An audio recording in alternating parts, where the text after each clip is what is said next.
पौष पूर्णिमा व्रत कथा।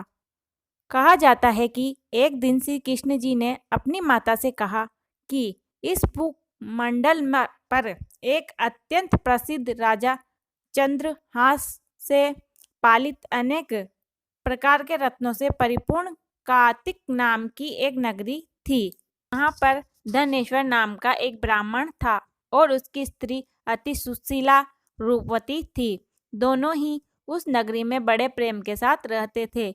घर में धन धान्य आदि की कमी नहीं थी। उनको एक बड़ा दुख था कि उनके कोई संतान नहीं थी। इस दुख से वह अत्यंत दुखी रहते थे। एक समय एक बड़ा तपस्वी योगी उस नगरी में आया। वह योगी उस ब्राह्मण के घर को छोड़कर अन्य सब घरों में भिक्षा लाकर भोजन करता था। रूपवती से वह भिक्षा नहीं लिया करता था। उस योगी ने एक दिन रूपवती से भिक्षा न लेकर किसी अन्य से भिक्षा लेकर गंगा किनारे जाकर भिक्षान को प्रेम पूर्वक खा रहा था कि धनेश्वर ने योगी का यह सब कार्य किसी प्रकार से देख लिया। अपनी भिक्षा के अनादर से दुखी होकर धनेश्वर योगी से बोला, महात्मन, आप सब घरों में भिक्षा लेते हैं परंतु मेरे घर की भिक्षा कभी भी नहीं लेते। इसका कारण मुझे बताइए। योगी ने कहा कि निसंतान के घर की भीख पतितों के अन्न के तुल्य होती है। जो पतितों का अन्न खाता है वह भी पतित हो जाता है। चूंकि तुम निसंतान हो अतः पतित हो जाने के भय से मैं तुम्हारे घर की भिक्षा नहीं लेता हूँ। धनेश्वर यह बात सुनकर अपने मन में बहुत दुखी हुआ और हाथ जोड़कर योगी के पैरों में गिर पड़ा तथा आर्द्र भाव से कहने लगा, हे महाराज, यदि ऐसा है तो आप मुझको पुत्र प्राप्ति का उपाय बताइए। आप सर्वज्ञ हैं, मुझ पर अवश्य ही कृपा कीजिए। धन की मेरे घर में कोई कमी नहीं है परंतु मैं पुत्र न होने के कारण अत्यंत दुखी हूँ। आप मेरे इस दुख का हरण करें। आप सामर्थ्यवान हैं। यह सुनकर योगी कहने लगे, हे ब्राह्मण, तुम चंडी की आराधना करो। घर आकर उसने अपनी स्त्री से सब व्रत और स्वयं तप के निमित्त वन में चला गया। वन में जाकर उसने चंडी की उपासना की और उपवास किया। चंडी ने 16वें दिन उसको स्वप्न में दर्शन दिया और कहा, हे धनेश्वर, जात्रेय पुत्र होगा परंतु वह 16 वर्ष की आयु में ही मृत्यु को प्राप्त हो जाएगा। यदि तुम दोनों स्त्री पुरुष 32 पूर्णमासियों का व्रत विधि पूर्वक करोगे तो वह दीर्घायु होगा। जितनी तुम्हारी सामर्थ्य हो आटे के दिए बनाकर शिव जी का पूजन करना, परंतु पूर्णमासी को 32 हो जाने चाहिए। प्रातः काल होने पर इस स्थान के समीप ही तुम्हें एक आम का वृक्ष दिखाई देगा। उस पर तुम चढ़कर एक फल तोड़कर शीघ्र अपने घर चले जाना। अपनी स्त्री से सब वृतांत कहना। ऋतु स्नान के पश्चात वह स्वच्छ होकर श्री शंकर जी का ध्यान करके उस फल को खा लेगी। तब शंकर भगवान की कृपा से उसको गर्भ हो जाएगा। जब वह ब्राह्मण प्रातः काल उठा तो उसने उस स्थान के पास ही एक आम का वृक्ष देखा जिस पर अत्यंत सुंदर आम का फल लगा हुआ था। उस ब्राह्मण ने उस आम के वृक्ष पर चढ़कर उस फल को तोड़ने का प्रयास, परंतु वृक्ष पर कई बार प्रयत्न करने पर भी वह न चढ़ पाया। तब तो उस ब्राह्मण को बहुत चिंता हुई और विघ्न विनाशक श्री गणेश जी की वंदना करने लगा।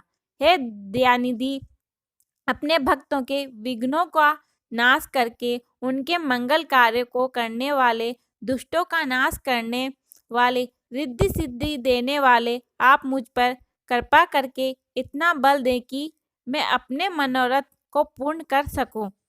इस प्रकार गणेश जी की प्रार्थना करने पर उनकी कृपा से धनेश्वर वृक्ष पर चढ़ गया और उसने एक अति सुंदर आम का फल देखा। उसने विचार किया कि जो वरदान से फल मिला था वह यह है और कोई फल दिखाई नहीं देता। उस धनेश्वर ब्राह्मण ने जल्दी से उस फल को तोड़कर अपनी स्त्री को लाकर दिया और उसकी स्त्री ने अपने पति के कथानुसार उस फल को खा लिया और वह गर्भवती हो गई। देवी जी की असीम कृपा से उसे एक अत्यंत सुंदर पुत्र उत्पन्न हुआ, जिसका नाम उन्होंने देवीदास रखा। माता पिता के हर्ष और शोक के साथ वह बालक बालक शुक्ल पक्ष के चंद्रमा की भांति अपने पिता के घर में बढ़ने लगा। भवानी की कृपा से वो बालक बहुत ही सुंदर, सुशील और विद्या पढ़ने में बहुत ही निपुण हो गया। दुर्गा जी की आज्ञा अनुसार उसकी माता ने 32 पूर्णमासी का व्रत रखना प्रारंभ कर दिया, जिससे उसका पुत्र बड़ी आयु वाला हो जाए। 16वां वर्ष लगते ही देवीदास के माता पिता को बड़ी चिंता हो गई कि कहीं उनके पुत्र की इस वर्ष मृत्यु न हो जाए। इसीलिए उन्होंने अपने मन में विचार किया कि यदि यह दुर्घटना उनके सामने हो गई तो वे कैसे सहन कर सकेंगे। अस्तु उन्होंने देवीदास के मामा को बुलाया और कहा कि हमारी इच्छा है कि देवीदास 1 वर्ष तक काशी में जाकर विद्या अध्ययन करे और उसको अकेला भी नहीं छोड़ना चाहिए। इसीलिए साथ में तुम चले जाओ और 1 वर्ष के पश्चात इसको वापस लौटा लाना। सब प्रबंध करके उसके माता पिता ने काशी जाने के लिए देवीदास को एक घोड़े पर बैठाकर उसके मामा को उसके साथ कर दिया, किंतु यह बात उसके मामा या किसी और से नहीं कही। धनेश्वर ने सपत्नीक पुत्र की मंगल कामना तथा दीर्घायु के लिए भगवती दुर्गा की आराधना और पूर्णमासियों का व्रत करना आरंभ कर दिया। इस प्रकार बराबर 32 पूर्णमासी का व्रत पूरा किया। कुछ समय पश्चात एक दिन वह दोनों मामा और भांजा मार्ग में रात्रि बिताने के लिए किसी ग्राम में ठहरे हुए थे। उस दिन उस गांव में एक ब्राह्मण के अत्यंत सुंदरी, सुशीला, विदुषी और गुणवती कन्या का विवाह होने वाला था। जिस धर्मशाला के अंदर वर और उसकी बारात ठहरी हुई थी, उसी धर्मशाला में देवीदास और उसके मामा भी ठहरे हुए थे। संयोगवश कन्या को तेल आदि चढ़ाकर मंडप आदि का कृत्य किया गया तो लगन के समय वर को धनवार्थ हो गया। तो वर के पिता ने अपने कुटुंबियों से परामर्श करके निश्चय किया कि यह देवीदास मेरे पुत्र जैसा ही सुंदर है, मैं इसके साथ ही लगन करा दूं और बाद में विवाह के अन्य कार्य मेरे लड़के के साथ हो जाएंगे। ऐसा सोचकर देवीदास के मामा से जाकर बोला कि तुम थोड़ी देर के लिए अपने भाणेज को हमें दे दो, जिससे विवाह के लगन का सब कृत्य सुचारू रूप से हो सके। तब उसका मामा कहने लगा कि जो कुछ भी मधु पर्क आदि कन्यादान के समय वर को मिले वह सब हमें दे दिया जाए तो मेरा भांजा इस बारात का दूल्हा बन जाएगा।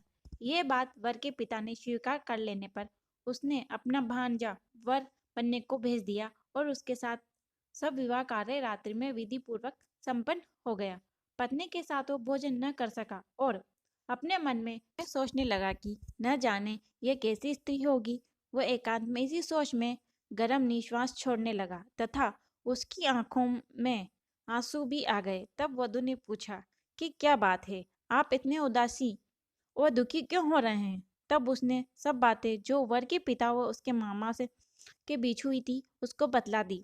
तब कन्या कहने लगी कि यह ब्रह्मा विवाह के विपरीत हो कैसे सकता है। देव, ब्राह्मण और अग्नि के सामने मैंने आपको ही अपना पति बनाया है, इसीलिए आप ही मेरे पति हैं। मैं आपकी ही पत्नी रहूंगी, किसी अन्य की कदापि नहीं। तब देवीदास ने कहा, ऐसा मत करिए, क्योंकि मेरी आयु बहुत थोड़ी है। मेरे पश्चात आपकी क्या गति होगी, इन बातों को अच्छी तरह विचार कर लो। परंतु वह दृढ़ विचार वाली थी, बोली कि जो आपकी गति होगी वही मेरी गति होगी। हे स्वामी, आप उठिए और भोजन करिए, आप निश्चय ही भूखे होंगे। इसके बाद देवीदास और उसकी पत्नी दोनों ने भोजन किया तथा शेष रात्रि वे सोते रहे। प्रातःकाल देवीदास ने अपनी पत्नी को 3 नागों से जड़ी हुई एक अंगूठी दी, एक रुमाल दिया और बोला, हे प्रिय, इसे ले लो और संकेत समझकर स्थिर चित हो जाओ। मेरा मरण और जीवन जानने के लिए एक पुष्प वाटिका बना लो, उसमें सुगंधित वाली एक नव मल्लिका लगा लो, उसको प्रतिदिन जल से सींचा करो और आनंद के साथ खेलो कूदो तथा उत्सव मनाओ। जिस समय और जिस दिन मेरा प्राणांत होगा ये फूल सूख जाएगा और जब ये फिर हरे हो जाएंगे तो जान लेना कि मैं जीवित हूँ। ये बात निश्चय करके समझ लेना, इसमें कोई संशय नहीं है। ये समझा कर वह चला गया। प्रातःकाल होते ही वहां पर गाजे बाजे बजने लगे और जिस समय विवाह के कार्य समाप्त करने के लिए वर तथा सब बाराती मंडप में आए तो कन्या ने वर को भली प्रकार से देखकर अपने पिता से कहा कि यह मेरा पति नहीं है। मेरा पति वही है जिसके साथ रात्रि में मेरा पाणिग्रहण हुआ था। इसके साथ मेरा विवाह नहीं हुआ। यदि यह वही है तो बताइए कि मैंने इसको क्या दिया। मधुपर्क और कन्या दान के समय जो मैंने भूषांदी दिए थे उन्हें दिखाइए, तथा रात में मैंने क्या गुप्त बातें कही थी वह सब सुनाइए। पिता ने उसके कथानुसार वर को बुलवाया। कन्या की ये सब बातें सुनकर वह कहने लगा कि मैं कुछ नहीं जानता। इसके पश्चात लज्जित होकर वह अपना सामू लेकर चला गया और सारी बारात भी अपमानित होकर वहां से लौट गई। भगवान श्री कृष्ण बोले, हे माता, इस प्रकार देवीदास काशी विद्या अध्ययन के लिए चला गया। जब कुछ समय बीत गया तो काल से प्रेरित होकर एक सर्प रात्रि के समय उसको डसने के लिए वहां पर आया। उस विषधर के प्रभाव से उसके शयन का स्थान चारों ओर से विष की ज्वाला से विषैला हो गया, परंतु वर्तराज के प्रभाव से उसको काटने वो न पाया, क्योंकि पहले ही उसकी माता ने 32 पूर्णमासी का व्रत कर रखा था। इसके बाद मध्य रात के समय स्वयं काल वहां पर आ गया और उसके शरीर से उसके प्राणों को निकालने का प्रयत्न करने लगा, जिससे वह मूर्छित होकर पृथ्वी पर गिर पड़ा। भगवान की कृपा से उसी समय पार्वती जी के साथ शिव शंकर जी वहां पर आ गए। उसको मूर्छित दशा में देखकर पार्वती जी ने भगवान शंकर से प्रार्थना की कि हे महाराज, इस बालक की माता ने पहले 32 पूर्णिमा का व्रत किया था, जिसके प्रभाव से हे भगवान आप इसको प्राणदान दें। भवानी के कहने पर भक्त वत्सल भगवान श्री शिव जी ने उसको प्राण दान दे दिया। इस व्रत के प्रभाव से काल को भी पीछे हटना पड़ा और देवीदास स्वस्थ होकर बैठ गया। उधर उसकी स्त्री उसके काल की प्रतीक्षा किया करती थी। जब उसने देखा कि उस पुष्प वाटिका में पत्र पुष्प कुछ भी नहीं रहे तो उसको अत्यंत आश्चर्य हुआ, और जब वो वैसे ही हरी भरी हो गई तो वह जान गई कि वह जीवित हो गए हैं। यह देखकर वह बहुत प्रसन्न मन से अपने पिता से कहने लगे कि पिताजी, मेरे पति जीवित हैं, आप उनको ढूंढिए। जब 16वां वर्ष व्यतीत हो गया तो देवीदास जी भी अपने मामा जी के साथ काशी से चल दिए। इधर उसे ससुर उसको ढूंढने के लिए अपने घर से जाने वाले ही थे कि वे दोनों मामा भाणेज वहां पर आ गए। उसको आया देखकर उसके ससुर बड़ी प्रसन्नता के साथ अपने घर ले आया। उस समय नगर के निवासी भी वहां इकट्ठे हो गए और सबने निश्चय किया कि अवश्य ही इसी बालक के साथ इस कन्या का विवाह हुआ था। उस बालक को जब कन्या ने देखा तो पहचान लिया और कहा कि ये तो वही है जो संकेत करके गया था। तदुपरांत सभी कहने लगे कि भला हुआ जो ये आ गया, और सब नगरवासियों ने आनंद मनाया। श्री कृष्ण जी कहने लगे कि इस प्रकार धनेश्वर 32 पूर्णिमाओं के व्रत के प्रभाव से पुत्रवान हो गया। जो भी स्त्रियां इस व्रत को करती है वे जन्म जन्मांतर में वैधव्य का दुख नहीं भोगती और सदैव सौभाग्यवती रहती है। यह मेरा वचन है, इसमें कोई संदेह नहीं है। ये व्रत पुत्र पौत्रों को देने वाला तथा संपूर्ण मनोकामनाओं को पूर्ण करने वाला है। 32 पूर्णिमाओं के व्रत करने से व्रती की सब इच्छा भगवान शिव जी की कृपा से पूर्ण हो जाती है। शिव शंकर भगवान की जय।